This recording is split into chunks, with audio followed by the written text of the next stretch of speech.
সকাল আলো পড়তে পড়তে বিহান বাড়ি চলে এসেছে। ফ্রেশ হয়ে ঘন্টা কয়েক ঘুমিয়েও নিয়েছে। ব্রেকফাস্ট করার সময় নিচে গিয়ে অদ্ভুত একটা বিষয় খেয়াল করলো রাহা। তার ছোট্ট রাহা বোধহয় অভিমানে ফুলে বিশাল বেলুন হয়ে আছে। চোখ মুখ কেমন থমথমে, গাল দুটি ফুলানো, ঠোঁট দুটি ছিটিয়ে রেখেছে যেন বোম ফুটলেও কথা বের হবে না। তার বাচাল বুড়ি হলো কি আজ? সবসময় খাবার টেবিলে বক বক করে খাবারের বদলে সবার মাথা কাড়ায় সেই মেয়ে মুখে আজ তার তলা। তার চেয়েও আরো অবাক করার বিষয়, মেয়েটা খুন আজ বিহানের দিকে তাকাচ্ছে না, চোখ নিচে থেকে তুলেছে না। বিষয়টা শেষ বিরক্তির সাথে ভ্রু কুঁচকে খেলো বিহান। মুখ যতই বলে এখন সময় নয়, মেয়েটা থেকে দূরে থাকতে হবে, দূরে চলে যাবে। প্রতিটা শ্বাস প্রশ্বাস সাক্ষী সাক্ষী তার শরীরে প্রতিটা কোষ শ্রান্ত। রাহা চুপচাপ নিচের দিকে তাকিয়ে খাবার খাচ্ছে, হলেও কারো দিকে তাকাচ্ছে না, আর না কথা বলছে কারোর সাথে।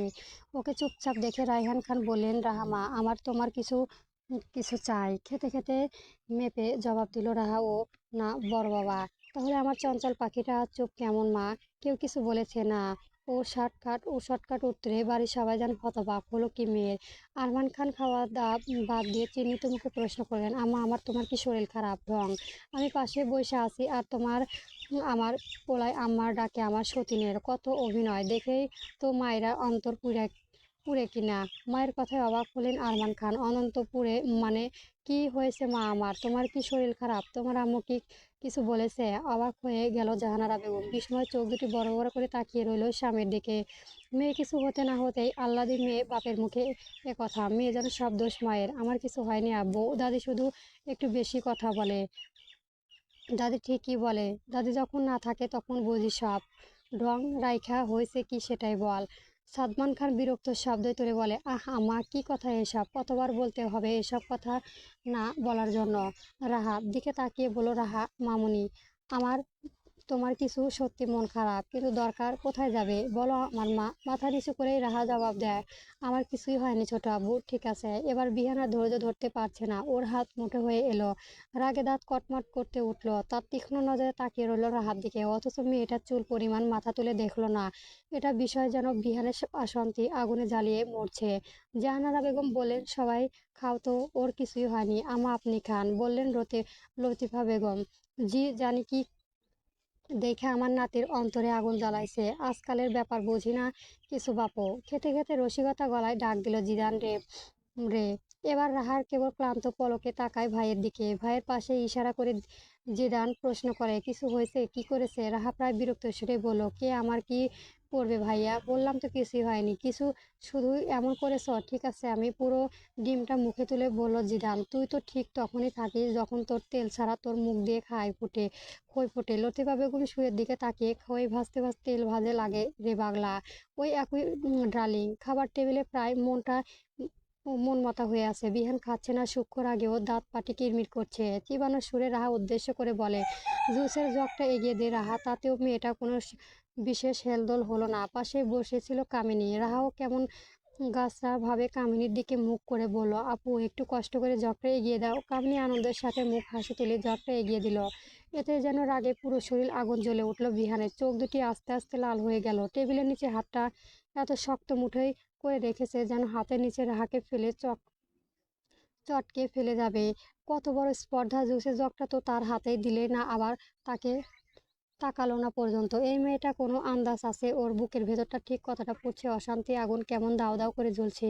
ওদের ঘরবাস দেখে জিদান হয়তো কিছুটা আন্দাজ করতে পেরেছে, আম্মু গ্যাসের কিছু বসিয়েছে নাকি। কেমন পোড়া পোড়া গন্ধেও থাকা যাচ্ছে না। ছেলের কথা শুনে আতঙ্কে উঠলো আফসানা বেগম। কেমন ঘাবলে গিয়েছে কথাটা শুনে। ওদের মুখ দেখে নিরাপদের মতো আহাম্মক হয়ে গেল জিদান। ওর দিকে রাগে তীক্ষ্ণ চাহনি ছুটে বিহান খাবার রেখে উঠে গেল। পিছন থেকে রায়হান খান ডাকলেও আর ফিরল না বিহান। খেতে খেতে রাহা এক পলক সিঁড়ির দিকে তাকিয়ে দেখলো লোকটা চলে যাওয়া, তবে বিশেষ পাত্তা দিল না। মুখ মুছড়ে আবারও নিজের খাবার মনোযোগ দিল। আজ শুক্রবার, সবার স্কুল কলেজ বন্ধ। শুক্রবার এলে খান বাড়িতে যেন ঈদ লেগে যায়। এমনিতেও প্রতিদিন তিনি গৃহিণীকে অনেক কিছুই রান্না করতে হয় একত্রের জন্য। তিন গৃহিণী মিলে এলাহি কাবাবার করে দুপুরবেলা। গোশরত থেকে শুরু করে শেষ পা পর্যন্ত ডেজার্টারও করা হয়। বাড়ির কর্তারাও জুমার আগে কোথাও বের হয় না। সবাই দুপুরে খাবার খেয়ে যার যার কাজে যায়। তাই তিনি কর্তী মিলে যা রকম আইটেম তৈরি করা যায় তাই করে। বেলা তখন 11টা বাজে। রাহার ভরবাপ মুখে এসে ফ্রিজের কাছে নীরব রাগে ফুঁসছে সে। তাই বোধহয় খিদেও বেশি জ্বলছে। ফ্রিজ খুলে চোখ সামনে আঙুল দেখতে পেল। বাকি কি আছে না আছে তা দেখা প্রয়োজন বোধ করলো না। 3-4টা আঙুল নিয়ে 2টা মুখের ভেতর নিল। হাতে 2টা রেখে ফ্রিজে ঢালা অফ করে গিয়েও থমকে গেল ক্ষোভ। হাতে 2টা আঙুল কুচে চালার আগে কারো 3টা আঙুল নিল। ঢালাটা অফ করতে গিয়েও থেকে থেমে গেল হাত। রাগটা যেন ভেতরে টগবগ করছে। ইস, বিহান ভাইকে যদি এভাবে চিবিয়ে খাওয়া যেত তাহলে আঙুলগুলিও আবারও মুখে ঢুকিয়ে ঢাকা খুলেই একটা দাঁড়িয়ে খেতে লাগলো। মুখ ভরে গেলেও আবার চিবানো আর আস্তে আঙুলে জায়গা নেই মুখে, তবুও একটা একটা করে ঢোকাচ্ছে ও। হঠাৎ উপর থেকে অর্ধাগিত শব্দ ভেসে এলো, ওই স্টপ ইট আঙুল নয়, মনে হচ্ছে মানুষ চিবিয়ে খাচ্ছিস। আচমকায় কথাটা মেয়ের খানিক চমকে উঠলো। পিছনে ঘুরে তাকিয়ে দেখলো বিহান ভাই। আসামি আসমানি কালার একটা শার্ট গায়ে দেওয়া, হাতের গুলি কোণ পর্যন্ত গুটিয়ে রেখেছে, সাথে ব্ল্যাক কালারের ঢোলা প্যান্ট পরে 2 তলা রেলিংয়ে 1-2 কনু ঠেলিয়ে কিছুটা ঝুঁকে দাঁড়িয়ে আছে ওর দিকে তাকিয়ে। চোখ মুখ কেমন বাঁকা হাসি। এই হাসি দেখে রাহার পুরো শরীরে জ্বলে ওঠে অদৃশ্য আগুনের মুখ ভর্তি আঙুল। গলা দুটি ফুলে টসটসে হয়ে আছে মেয়েটা। ফ্রিজের সামনে দাঁড়িয়ে ওর দিকে ছুটলো নজর, চোখ সারু করে তাকিয়ে আছে মেয়েটা। বিহান নিজের ঠোঁট কামড়ে ধরল। রাহাকে এমন ভ্রু কুঁচকে তাকিয়ে গাল ভর্তি আঙুল চিবানোর মুখটা দেখে এত হাসি পাচ্ছে বিহান তা বলে বোঝাতে পারছে না। ইঁদুর যেমন গালে খাবার ঢুকিয়ে ফুলে গাল নিয়ে কুটকুট করে খায়, রাহাও তেমনি লাগছে। ঠোঁট বেয়ে রস পড়ছে, গাল দুটি ফুলে উঠেছে। এমন মুখ দেখে বিহান আর না এসে পারে না। নিজের মাথাটা আরেকটু ঝুঁকে নিয়ে ফিসফিস ভঙ্গিতে জানালো, Raha, you look like are so cute red. তাতে মেয়েটা আরও ফুঁসে উঠল। দ্রুত মুখে খাবার টুক করে শেষ রাগী গলায় বলে, রাহা, তাতে আপনার কি? মানুষ চিবাচ্ছি নাকি? ঠোঁট দুটি খিঁচে রাহাও কটপট করে জবাব দিল, যদি চিবানো যেত তাহলে আগে আপনাকে চিবিয়ে খেতাম। বিহান ঠোঁটে ঠোঁট চেপে নিজের হাসি বন্ধ করলো। বাহুতে চাপ দিয়ে ঝুঁকে থাকার কারণে শার্টের উপর বাহুর মাংসপেশি ও আকৃতি স্পষ্ট। বিহান ডান হাতের দিকে নিজের বাম বাহুতে ধুলো পড়া ভঙ্গিময় ইশারায় করে বলল, টেস্ট করবি? It's very delicious. Should I make it for you? Raha কি জবাব দিবে তা বুঝে গেল না। ওকে আহম্মকের মতো তাকিয়ে থাকতে দেখে চোখের পলকে নিজের হাস্যজ্জ্বল মুখটা কঠিন করে তুলল। রুক্ষ গলায় বলল, কফি নিয়ে জলদি রুমে আয়। বিস্ময়ে ছেড়ে রাহার রাগ আরও যেন ফিরে এলো। সে আঙুল ঝুরিয়ে নিয়ে ফ্রিজে ঢালা ঠাস করে বন্ধ করে দিল। থমথমে পায়ে গিয়ে সোফার পায়ের উপর পা তুলে বসলো বুড়িটা কোলে তুলে নিয়ে। তারপর ঘাড় উঁচু করে 2তলায় দণ্ডময় বিহান ভাইয়ের দিকে তাকিয়ে জবাব দিল, পারবো না। চোখ খুলে দেখুন, বাড়িতে আপনার কাছে আরো লোক পাবেন। এই জীবনে আমি আপনার ঘরে আর যাব না। যাবই না। বিহান রাগ দেখাবে নাকি হাসবে সেটাই ভুলে গেল রাহার কথা বা ভঙ্গিমা দেখে। মনে মনে অন্যরকম একটা ভালো লাগা কাজ করলেও উপরে খুব রেগে গিয়ে এমনভাবে ডাকলো নিজের মাকে, মা, মা। রান্নাঘর থেকে কোমরে আঁচল বাঁধা আফসানা বেগম দৌড়ে এসে, কি হয়েছে বাবা? রাহার দিকে আঙুল তাক করে বলল বিহান, 1 কাপ কফি বানিয়ে এই ইডিয়েটটাকে দিয়ে আমার রুমে পাঠাবে। মনে রেখো, ওই ইডিয়েটটাই সারাদিন বসে বসে শুধু খাবে অকারমার ঢেকি। বিহান গটগট করে পায়ে রুমে চলে গেল। এদিকে রাহা বিস্ময়ের হতবাকে মুখ হাঁ করে মাথায় উপরে তুলে এদিক ওদিক করে খুঁজতে লাগলো লোকটাকে, কিন্তু দেখতে না পেয়ে রেগেমেগে বলতে লাগলো, দেখেছো বড় মা, তোমার ছেলে আমাকে খাওয়ার খোঁটা দিয়েছে। এক্ষুনি আমি এসব বলছি। আমি কি উনার খায় নাকি? খেলে আমার বাপেরটাই খায়, আমার বড় বাবারটা খায়, ছোট আব্বুরটা খায়, তাতে তার কি? আফসানা বেগম ছেলেদের কাণ্ডের মাথা নেড়ে হাসতে হাসতে চলে গেলেন রান্নাঘরের দিকে। বিষয়টাতে রাহা রাগলো না। তোমরা সবাই পচা, সবাই শুধু ওর জাদুরটায় পক্ষ টানো। আমি এই বাড়িতে আর থাকবো না, চলে যাব। বিয়ে দিয়ে আমাকে বিদায় করো এই বাড়ি থেকে। এই বেইমান বাড়িতে আমি থাকতে চাই না। এর চেয়েও অন্য একজনকে বিয়ে ওর বাড়ি গিয়ে থাকা ডোর ভালো। বাকি কথা শেষ করতে না করতে রাহা এর আগেও হঠাৎ সিংহে গর্জনের মতো চাপা হুঙ্কার একেবারে অযাচিতভাবে বিহান ভাই ছুটে এসে রক্তিম চোখে আঙুল তুলে হিস হিস করে বলল, মেয়ে একেবারে কবর দিয়ে ফেলবো আরেকবার এমন কথা মুখে আনলে। কসম করে বলছি মেয়ে। আচমকা এমন হিস যেন কণ্ঠ জমে গেল রাহা। মুখে কথা ভুলে ড্যাব ড্যাব করে তাকিয়ে রইল 2তলা হিংস্র অভিব্যক্তিতে দাঁড়িয়ে থাকা লোকটার দিকে। চোখ মুখে যেন অগ্নি ফুলন্ত স্বরে ঝরছে, দাঁতগুলি যেন হিস হিস করে ক্রোধের ভেতর দানবকে ঝুলিয়ে। প্রশ্বাসের মাত্রাও হয়েছে অস্বাভাবিক। লোকটা হঠাৎ এহেন কথাও আরো রক্তচাপ চোখে দেখে থমকে গেল মেয়েটা। হিসে চাহনি নিজের রাগ প্রকাশ করে বিহান চলে যাওয়ার আহামুকের মতো বসে রইল রাহা। কি হলো সেটা গম্ভীর হয়ে ভাবছে, আর বুড়ি থেকে একটা একটা আঙুল মুখে তুলছে। কফি দিয়ে আসার জন্য আফসানা বেগম মুখে তরমত করে রাহাকে অবশ্যই ঘুম দিয়ে রাজি করালো হয়েছে তাকে। দরজার সামনে দাঁড়িয়ে রাহা আরেকটু দুর্ঘটনায় পড়েছে এরকম বলে যাবে, আরেক নোট শর্ত নিয়ে যাবে। এর খাবার লোকের ঘরে যাওয়ার একদমই উচিত নয়। তার জন্যই উত্তেজিত হয়ে যান আদুরে সোনামোনা ডেকে অস্থির হয়ে যাবে। আবার অন্যজনের জন্যেও তার সোহাগের শেষ থাকে না। দরদ উতলে উতলে পড়ে। ভাবতে ভাবতে রাহা রাগটা আর একটু বাড়ালো। দাঁতে দাঁত কড়মড় করতেও ঠিক করলো, শুধু যাবো, টেবিলের উপর কফিটা রাখবো আর চলে আসবো। ডানে বামে মানুষটার ভূত থাকলো তাতে আমার কিছুই আসে না। অন্য কোনো কথা তাকাবে না, পাক্কা প্রমিস। ফোঁস করে একটা নিঃশ্বাস ফেলে দরজা টোকা দিল। আধখোলা দরজার ভেতর থেকে ভেসে এলো ভারী একটা কণ্ঠস্বরে, এতক্ষণ তোর জন্য অপেক্ষা করছি স্টুপিড, আয় ভেতরে এসে নিজের শাস্তি নিয়ে যা। কথাটা কেমন নীরবতায় হুমকি মনে হলো ওর। রাহা ছোট্ট হৃদয় ভয়ে কুঁকড়ে গেল। পরক্ষণেই বড়মার ঘুষ আর নিজের কাছে করা কথা মনে হতে শক্ত মুখবনে দরজা ঠেলে ভেতরে যায়। সত্যি শক্ত কঠিন চোখ মুখ নিয়ে রাহার ভেতরে ঢুকলো। চুপচাপ এগিয়ে গেল টেবিলটার দিকে। বিহানের মাঝে ডাকে দুইবার, কিন্তু মেয়েটা বিন্দুমাত্র সাড়া দেয় না। টেবিলের উপর মগটা রেখে চুপচাপ চলে যেতে থাকে। এবার বিহান আর চুপ থাকে না। লম্বা লম্বা দুই কদম বাড়িয়ে পেঁচিয়ে ধরে রাহার কোমর ছাড়ানো চুল। বাম হাতে বিহান কায়দা করে রাহার চুল পেঁচিয়ে নিয়েছে। চোখের পলকে মেয়েটাকে একেবারে নিজের কাছে টেনে নিয়ে জানতে চায়, কথা কানে যায় না। রাহাও যেন একটু রাগলো। চোখ বড় বড় করে রাগ নিয়ে শক্ত গলায় বলে উঠলো, লাগছে আমার, ছাড়ুন বিহান ভাই। বিহানের বাম হাতটা পুরো পেঁচিয়ে আছে রাহার চুলে। দুজনের শরীর বেশ কাছাকাছি। রাহার মুখের দিকে কিঞ্চিত ঝুঁকে আছে বিহান। ওর কণ্ঠের খানিক তেজ অনুভব করে বিহান বেশ মজাই পেল। হাত পেঁচিয়ে চুল দুটিকে খানিক চাপ দিয়ে রাহার মুখটা আরেকটু উপরে তুললো। খুব কাছ থেকে মনোযোগ সহকারে ওদের দেখতে দেখতে প্রশ্ন করলো বিহান, খুব সাহস বেড়েছে তোর, তেজ দেখাচ্ছি কি? রাহাও দমে গেল না। ভেতরে রাগটা উগরে আসতে চাইলো। রাতের দৃশ্যটা মনে পড়তে হৃদয়টা পুরলো ওর। তেজ দেখাইবো বা আর কিছু, তাতে আপনার কি? আপনার কি আর আমাকে দেখার সময় আছে? আপনার তো আরো মানুষ আছে, দরদের আছে। রাহার মুখ ফটফটে করে উত্তর দিল। চুপটি করে দাঁড়িয়ে আছে। ওর পুরো মুখে বিহান নজর লেপটে দিয়েছে। কিছুটা সময় ও রাগান্বিত তেজি চোখের দিকে তাকিয়ে বিহান অদ্ভুত স্বরে প্রশ্ন করলো, আর কি দেখতে চাস? মুখিয়ে মুখিয়ে আছিস আমি দেখার জন্য? কি দেখাবি বেবি গার্ল? লাইক থেকে থেমে গেল বিহান, অথচ তার নজর থেকে নেই। রাহা চোখ বেয়ে নাক ঠোঁট, এরপর গলায় আর একটু সামান্য নিচে দৃষ্টি নামাতে ধর পড়িয়ে ওঠে মেয়েটা। বিস্ময়ে চোখ দুটি বড় বড় করে আচমকাই ধাক্কা মেরে বিহানকে। বিহান একটু টললেও সরল না, ছাড়ে না চুলের পেঁচানো হাত। বিহান ভাই সরুন বলছি।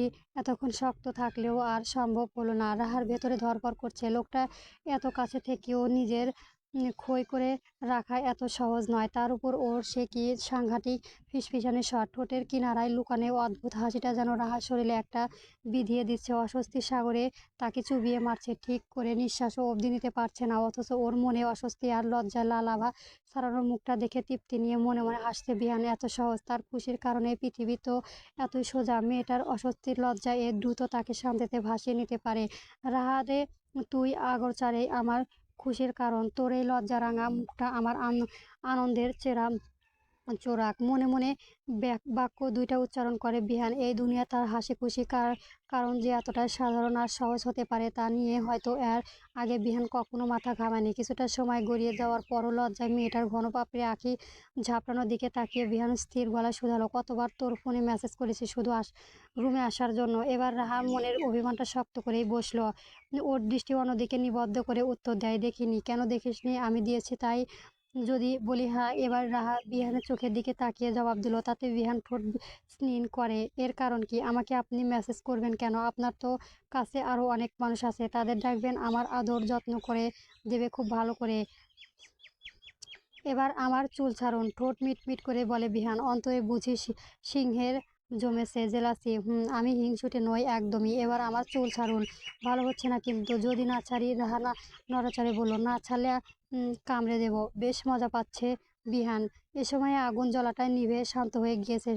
প্রশান্তি ভর করেছে তাতে। বিহান কিঞ্চিত এগিয়ে গিয়ে মেয়েটার শরীর ছুঁই ছুঁই দাঁড়ালো। ডান হাতটা নিজের বুকে বাম পাশে ঠেলিয়ে হিস হিস করে বলল, কোথায়? এখানে। আঙুল অনুসরণ করে থমকে যায় রাহা। আসমানি কালারের পাতলা শার্টের ফাঁকা দিয়ে বিহান ভাইয়ের ফর্সা বুক দেখা যাচ্ছে। শার্টের প্রথম দুইটা বাটন বাটন খোলা থাকার কারণে বুকটা দৃশ্যমান। ওনার কথা মনে আর শক্ত হিম করা হিস আওয়াজে জমিয়ে দিতে লাগলো রাহাকে। অস্বস্তিতে হাত পা ওর মৃদু কাঁপতে লাগলো। এতক্ষণ যা নিজেকে শক্ত করে রাখা গিয়েছে, কিন্তু এই মুহূর্তে ওনার কাছাকাছি থাকা কথার মানে কেমন মাদকতা মেশানো চাহনি আর ঠোঁটের কোণে লুকিয়ে থাকা হাসি তার খই হারিয়ে ফেলেছে। কাঁপা কাঁপা গলায় বলল, কোনো রকম আমার সাইরন।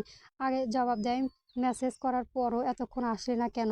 আমার ফোন। হ্যাঁ ফোন, কি বল? Phone silent. হাত গোনা কিছু চুল রাহার চোখের পাপড়িতে লেগে আছে। বিহান তর্জনী আঙুল তুলে খুব সাবধানে মেয়ের চোখ থেকে চুলগুলি সরিয়ে দিতে লাগলো, যেন নাজুক ত্বকে স্পর্শটি লাগে না লাগে। এতটাই ভেতরে হাঁপিয়ে ওঠে মেয়েটা। এবার চুপচাপ মুড়ি করতে বিহানের ওকে ছেড়ে দিল। সারা পেয়ে মেয়েটা কিছু দূরে এগিয়ে বুক ভর আগে শ্বাস টেনে নিল। শ্বাসটা নিয়ে তার ছাড়তে পারলো।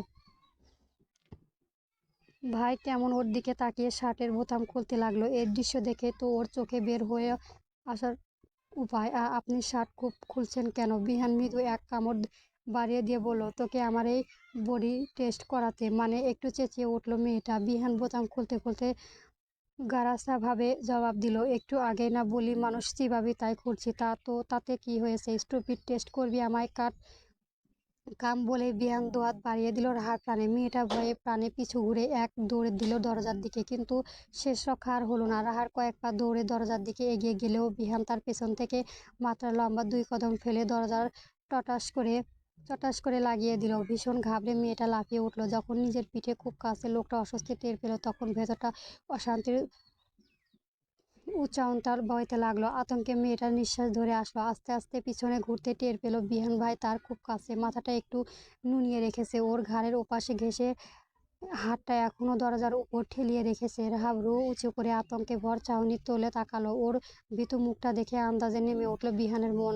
বড্ড হাসি পায়। মেয়েটাই এত তেজি তো এই ভীতু হদ্দর। বিহান ঠোঁট টিপে হাসাহাসি কোনো রকম চেপে নয়, মেয়েটাকে আরেকটু জ্বালাতন করতে ওর মুখের দিকে ঝুঁকে আবারও বোতামে হাত লাগালো। জিম করা বডি, প্রচুর টেস্ট পাবি। One try is once. বুকের ভেতর টিপ্পনি শব্দ হচ্ছে। গলা শুকিয়ে মরু। হেই স্টুপিড, সরবো কেন? চিবাবি তো? একেবারে ওর মুখের দিকে ঝুঁকে এলো বিহান। ট্রাই না করলেও বুঝবি কি করে টেস্ট কেমন? আপনি বহু খারাপ লোক আছেন বিহান ভাই। আমার বেড বয় ভারী ব্যাট। তুই যা, আস্তে আস্তে ধীরে ধীরে বুঝবি, কিন্তু কিছু করতে পারবি না। রাহার কথা হারিয়ে ফেলো মুখে এত সমান। বিহান ভাইকে দেখে ওর নিঃশ্বাস একেবারে বন্ধ হয়ে যাওয়ার উপক্রম। প্রাণে যা যায় অবস্থা। নত মস্তিষ্কের দৃষ্টি একটু তুললে দেখা পেল বিহান ভাই নিজের শার্ট একেবারে কাঁধ থেকে নামিয়ে নিয়েছে। প্রথমবারে রাহা যেন নজর এড়ালো, তা হলো বিহানের উন্মুক্ত বুক। লজ্জাহীন মেয়ে না চাইতেও তাকিয়ে রইল। এরপরে চোখের দৃশ্যটা আটকানোর তা কেবলই ভয়াবহ দৃশ্য, থমকে যাওয়ার মতো। মেয়েটার মুখ প্রথমে লজ্জায় লাল হলেও এবার আতঙ্কে চোখ বড় হয়ে গেল। উদ্যোগ অস্বস্তিতে ধরা দিল চোখে মুখে। শঙ্কর শুকিয়ে এলো মুখটা। বিহান যেন এই দৃশ্যটা দেখতে চেয়েছিল, তার জন্য মেয়েটা অস্বস্তিটা ব্যাকুলতা দেখাটাই যেন ওর সকল সুখ দূরীভূত করে। মেয়েটার এই মুখটা যেন তার কষ্ট ভুলিয়ে শান্তি এনে দিতে পারে। অতঃপর বিহান সফল। ওর ঠোঁটের কোণে এক চিরিতে বিজয়ের পরম তৃপ্তির রেখা। বাহুতে জড়ানো সাদা ব্যান্ডেজের উপর লাল রক্তের দিকে রাহা বরফের মতো তাকিয়ে আছে। লোকটা আবারও আঘাত পেয়েছে কিভাবে? ওর হৃদয় ব্যাকুল হয়ে গেল। ভেতরে চঞ্চলতা, অস্বস্তিতা তাকে যেন আরো ডুবিয়ে মরছে। টেনে টেনে দম নিতে লাগলো। ও আতঙ্কিত নয়নে উদ্বিগ্নর মতো বিহানের বাহুতে হাত ছুঁয়ে জানতে চাইল, ব্যথা কিভাবে পেয়েছো বিহান ভাই? বিহান জবাব দিল না। প্রচুর কয়েক সেকেন্ড কয়েকটা অস্বস্তিতা দেখে গেল। এরপর চুপচাপ রাহার থেকে সরে রুমের আরো ভেতরের দিকে পা বাড়ালো। মেয়েটাও কেমন নাছোড়বান্দার মতো পিছু পিছু ঘুরে কৈফিয়তের সুরে জানতে চাইল, কি হলো বিহান ভাই? আপনি ব্যথা পেলেন কি করে? কথা বলছেন না কেন? চুপ আছেন কেন? রাহা একেবারে বিহানের ঠিক পেছনে দাঁড়িয়ে আছে। ঘটনাটা বিহানের চোখে মুখে বাঁকা হেসে এনজয় করলো। মেয়েটার এই ব্যাকুলতার হাতে যন্ত্রণা নিমিষে যেন ভুলিয়ে দিল বিহানকে। ও চুপচাপ গিয়ে শরীর হেলিয়ে বসলো নিজের সোফায়। ওদিকে তোতা পাখির মতো পিছন থেকে রাহার বারবার প্রশ্ন করে যাচ্ছিল, আপনি শুনতে পাচ্ছেন আমার কথা? ব্যথা পেলে কি করে? আকুমতায় বিহানের ঠোঁটে তর্জনীয় ঠেকিয়ে বলে উঠল, শুট। বড্ড কথা বলে মেয়েটা, পুরো হাঁসের বাচ্চার মতো প্যাক প্যাক প্যাক প্যাক প্যাক। রাহার রাগ দেখালো না, শক্ত কণ্ঠে বললেন না তো? ঠিক আছে, আমি ডাকছি সবাইকে। এই বলে মেয়েটা পিছু ঘুরতে বিহান সোফা থেকে উঠে মেয়েটার হাত খপ করে ধরল। ওই ইডিয়েট, যাচ্ছিস কোথায়? রাহা চোখ দুটিয়ে দহন, একই সাথে রাগ জ্বলজ্বল করে জ্বলছে। আমাকে তো বললেন না ওই তাই যাদের কাছে বলবেন তাদেরকেই ডাকতে যাচ্ছি। বিহান রাহাত চোখের দিকে তাকিয়ে গম্ভীরভাবে মেয়েটার হাত কোমরের পিছনে মৃদু মুচড়ে ধরে ওর চোখের দিকে তাকিয়ে বলল, অধিকার হারাচ্ছিস, তোর কাছে কৈফিয়ত দিতে বাধ্য আমি। রাহার জবাব দেওয়ার অবস্থায় নেই। চিন্তায় অস্বস্তিতা ওর পাগল লাগছে, চোখে ভাসছে তেজ। লাল লাল ঝাপসা চোখের গুলি নিয়ে ও বিহানের শরীরের দিকে তাকালো। গায়ে আসমানি কালারের শার্ট আর নেই, তাই উন্মুক্ত দেহ, সাদা ব্যান্ডেজটার উপর রক্তের দাগ স্পষ্ট। সে দেখেই আরো রাগ বাড়ালো। মেয়েটা ওর ক্রোধী হয়ে নিজের হাত ছাড়তে চায়। ওকে অস্বস্তিভাবে ছটফট করতে দেখে বিহান হাত ছেড়ে দেয় আত্মসমর্পণের ভঙ্গিতে। হঠাৎ ওর গালে হাত দিয়ে বলে ওঠে কোমল কণ্ঠে, শান্ত হ আদরে বলছি, প্লিজ বেবি, হাইপার হোস না। এমন আদর আদর মাখা কণ্ঠে আর নরম সুরে এত বহু কষ্টে রাহা আটকানোর কান্না রক্তভাজা চোখ দিয়ে গড়িয়ে পড়ল। এক ফোঁটা, দুই ফোঁটা, এরপর এক এক ফোঁটা গড়িয়ে পড়ল তুলতুলে গাল ছুঁয়ে। এবার আর বিষয়টা উপভোগ লাগলো না বিহানের কাছে, কেবল বিষাক্ত কাঁটার মতোই বিঁধল ওর বুকে। আদরে লক্ষ্মী বেবি আমার, এক ফোঁটা চোখের পানি ফেলিস না প্লিজ। তোর কান্না আমার জন্য হেমলক বিষের চেয়েও বিষাক্ত। মেয়েটার কান্না থামে না, বরং বাড়ে। ফুপিয়ে ফুপিয়ে নয়, টেনে কাঁদে। আপনি ব্যথা পেয়েছেন কি? কিছু হয়নি পাখি আমার। আদরে ভঙ্গিমায় ওর গালে হাত রেখে বিহান, তুই শান্ত হ। দেখ আইম ফাইন না, চল বসবি। রাহাকে টেনে নিয়ে গিয়ে সোফায় বসায়, ওকে শান্ত করার চেষ্টা করে। প্লিজ জান, কাঁদে না। অত্যন্ত ফিসফিস করে বলে বিহান, যেন ওর কাছে থাকা মেয়েটা যেন স্পষ্ট ভাব না শুনতে পায়। কিন্তু কাঁদতে কাঁদতে মেয়েটা ওর দিকে তাকিয়ে থাকে। তিন সেই তিনি কি করে বিহান ভাই? কার সাথে মারামারি করেন আপনি? সেই দিনও আপনার পিঠে এত বড় আঘাত হয়েছিল, আর আজও? মেয়েটা আবারও কেঁদে ওঠে। হুশ, আর কাঁদে না, শান্ত হ। আপনি কি করে ব্যথা পেলেন? ওই সামান্য কেটে গিয়েছিল, কিভাবে কাটলো সেটাই শুনতে চাইছি বিহান ভাই। চতুর্থ বিহান চুপচাপ নিজের বাহুর ব্যান্ডেজের দিকে খুলে নিল। এরপর এমন একটা ভান করলো যে ব্যথা ওর হাতে ছিঁড়ে পড়ছে, তাতে ব্যস্ত হলো না। মেয়েটা দ্রুত করে দেখতে চাইলো আঘাতটা বেশ বড়ভাবে কেটেছে, তবে অতটাও গভীরভাবে নয়। কালশিটের জখমটা দেখে শরীর শিউরে উঠল রাহার, সাথে কান্নাটাও বাড়ল। ভালোভাবে ড্রেসিং করা হয়নি, একটু হেল্প করি। রাহা কিছু বলতে পারবে না। বিহান ভাইয়ের আঘাত দেখে কলিজায় কামড়ায় রাহার, কষ্টে দম বন্ধ লাগে। সে কখন থেকে বিহান এক নজরে এক ধ্যানে গভীরভাবে তাকিয়ে আছে। চোখে মুখে এক ধরনের মাদকতা আর মোহ মিশে আছে। কতটা নিখুঁতভাবে, কতটা মনোযোগ দিয়ে সে রাহার মুখের দিকে তাকিয়ে আছে, যেন বিশেষ কিছু উপভোগ করছে ও। চোখের পানি নাকের পানিতে একাকার হয়ে গিয়েছে রাহার। মুখ ভেজা নেত্রে নাক টেনে টেনে রাহার বিহান ভাইয়ের কাটা হাতটা পরিষ্কার করে দিচ্ছে। আস্তে ধীরে ফু দিতে দিতে ঔষধ লাগিয়ে দিচ্ছে। ওর চোখ আর গাল লাল হয়ে আছে, নাক বেয়ে পানি গড়িয়ে পড়েছে। সেটা আবার থেমে থেমে টানছে। মেয়েটার দৃশ্যটা সত্যি বিহানের কাছে মহামূল্যবান এবং বিনোদনমূল্য হাস্যজল। এর চেয়েও বিনোদন আর হাসি বুঝি এই পৃথিবীতে তো কিছুই হয় না। মেয়েটার পুরো মুখ নজর বুলাতে বুলাতে মনে মনে আওড়ালো বিহান, আমার শান্ত বুকে ঝড় তোলার আরেক নাম তুই। আর এই অশান্ত ক্ষিপ্ত মনটাকে এক নিমেষে প্রশান্তির জোয়ারের নাম নাম তুই। তুনার তুনার খান রাহা। কাঁদতে কাঁদতে রাহা ব্যান্ডেজ করে দিচ্ছে। নাক টেনে প্রশ্ন করে, আপনি কিন্তু বলেননি ব্যথা পেলেন কি করে? বিহান এতক্ষণ রাহার দিকে ঘাড় ঘুরিয়ে তাকিয়ে ছিল, একেবারে গম্ভীরভাবে, পুরাক দৃষ্টিতে। কত সময় যে ওর চোখের পাতায় নড়েনি অবধি তার হিসেব জানা নেই। রাহার দিকে একধানে তাকিয়ে থেকে স্লট কণ্ঠে শুধালো, আমাকে অন্য পাশে দেখে ঠিক কতটা বুঝছিস রাহা? হঠাৎ এমন কোমল কণ্ঠে প্রশ্ন করে বুকটা ধপাস করে ওঠে রাহার। খানিক বিচলিত হয়, ব্যান্ডেজের হাতটা থেমে যায়, চোখটাতে ইতস্তত থাকলেও বলে, আপনি আমার কথা এড়িয়ে যাচ্ছেন, সেটা তো তুইও। রাহার চোখে এক্ষুনি পানি। কাঁদতে কাঁদতে মেয়েটার পুরো সময় ধরে কাটা জায়গাটা পরিষ্কার করে ওষুধ লাগিয়ে এখন ব্যান্ডেজ বাঁধছে। আর বিহান কেমন মুগ্ধ প্রকট নয়নে অতটা সময়ে রাহার মুখের দিকে তাকিয়ে আছে। তুই তো বলিসনি তোর জেলাসি ফিল করার রিজন। আমার প্রশ্নটা এড়িয়ে যাওয়ার জন্যই আপনি প্রশ্ন করে চলেছেন। বুঝেছি আমি। তোরা তো অধিকার দেখিয়ে প্রশ্ন করছিস কেন? রাহা আর কিছু বলল না। নিজেও যেন বিব্রত বোধ করছে এই মুহূর্তে। নিজের হিংসে আগুনের নিজেই পুড়িস না। তোর পুরনোর অধিকার কেবল আমার, সেই অধিকার স্বয়ং তোর নিজেরও নেই। রাহা কি উত্তর দেবে বোঝে না, ফ্যাল ফ্যাল করে তাকিয়ে থাকে। আচমকাই প্রশ্ন করে, আমি আপনাকে বুঝতে পারি? কেন পারি না বিহান ভাই? আপনি এক এক সময় এক এক ব্যবহার করেন আমাকে। ওর কথা সম্পূর্ণ হওয়ার আগেই বলে বিহান, কারণ আমি নিজে তোকে আমার বুঝতে দেই না। সময় হোক বুঝবি। এই পৃথিবীর তে আমাকে আমার নিজের চেয়েও বেশি তুই বুঝবি, কথা দিলাম। কবে? এত তাড়াহুড়া নাকি আমাকে বোঝার জন্য থপথপ খেলো মেয়েটার এমন প্রশ্নে। নিজের ঘর থেকে বের হয়ে ইতিউতি করলো। আমি যাই। শোনো, রাহা ঘুরে তাকালো। আঘাতের কথা ভুলেও কাউকে বলবি না। আচার খাবি, মনে থাকবে তো? রাহা বোকার মতো উপর নিচ মাথা নাড়ালো। আরেকটা কথা মনে রাখিস, পুরো পৃথিবী নারী লোককে যদি কেউ এনে দেয়, তবুও আমি কেবল সহস্র কোটি রমণীর মাঝে কেবল একজনকে বেছে নিব। মরণে আগত পর্যন্ত এই বিহান ভাই খান কেবল একজনকেই থাকবে। রাহা স্তব্ধ হয়ে দাঁড়িয়ে রইল। লোকটার কি বলো এটা? এত গভীর কথা বলো কি করে উনি? এতটা আবেগ মিশিয়ে কথা বলতেও পারে নাকি এই রহস্যময়ী জাদুরেরটা? এখন কি যাবে নাকি আমার সামনে কিছু কান ধরে দাঁড়িয়ে থাকবে? ফুঁসে উঠল মেয়েটা। এ কেমন লোক? এতটা আজব কেন? এতটা রহস্যময় কেন লোকটা? উনি যতটা দ্রুত করে নিজের মুড চেঞ্জ করে গিটগিটিও মতেও মনে হয় অতটাও রং বদলাতে পারেন না। এই লোকের ভেতরে কিচ্ছু নেই, আবেগ, অনুভূতি, ভালোবাসা কিচ্ছু না। পাষাণ হৃদয়হীন লোক, একটা জল্লাদ জাদরে। রাহা ভ্রুটি করে সারু চোখে বিহানের দিকে তাকিয়েছিল। ঠোঁটের ফাঁক দিয়ে বিড়বিড় করে বলে উঠল, গিরগিটি একটা কথা বোধহয় বিহানের কানে গেল। হুট করে দাঁড়িয়ে প্রশ্ন করলো, কি বললি? এমনি মেয়েলি কণ্ঠে। ইন্দ্রই সজাগ হয়ে উঠল বুঝি। বিহান ভাইয়ের দাঁড়ানো দেখে রাহা আচমকাই এক দৌড় দিল। কিছু না বলে মেয়েটার এমন আচমকাই ভো দৌড় দেখে বিহানের ঠোঁটে চিরুতে পরিমাণ হাসি ফুটে উঠল। ড্রয়িং রুমে এক পাশে বিহান ফোনে নীরবে কথা বলছিল অজতার সাথে। ওপাশ থেকে হয়তো তাকে কোনো দিক নির্দেশনা দেওয়া হচ্ছে। ও নিজের ছুটি বাতিল করার জন্য কাল মেজরের সাথে কথা বলেছিল। আজ উপরমহল থেকে কল এসেছে তার। ও মনোযোগ সহকারে শুনছে সেসব কথা। ড্রয়িং রুমে তখন সবাই বসা। এমন সময় জাহানারা বেগম এসে নিজের কথা শুনে করলেও রায়হান খান উদ্দেশ্য, ভাইজান, আপনার সাথে একটা বিষয় নিয়ে আমার কথা বলা আছে। রাহা, আব্বুর সাথে একটা নিয়ে কথা বলছি কাল রাতে, আপনি কিন্তু আমায় করবেন না। ড্রয়িং রুমে হঠাৎ নিস্তব্ধ হয়ে উঠল। ওর সে দূরে দাঁড়ানো ফোনে বলতে থাকা বিহানের কানও খাড়া হয়ে গেল। ও কেমন চৌকিতে তাকালো জাহানারা বেগমের মুখের দিকে।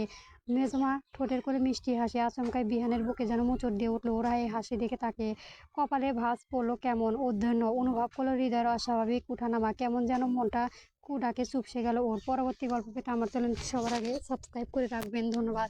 গল্প ক্যাপ্টেন বিহান আরবি চলবে।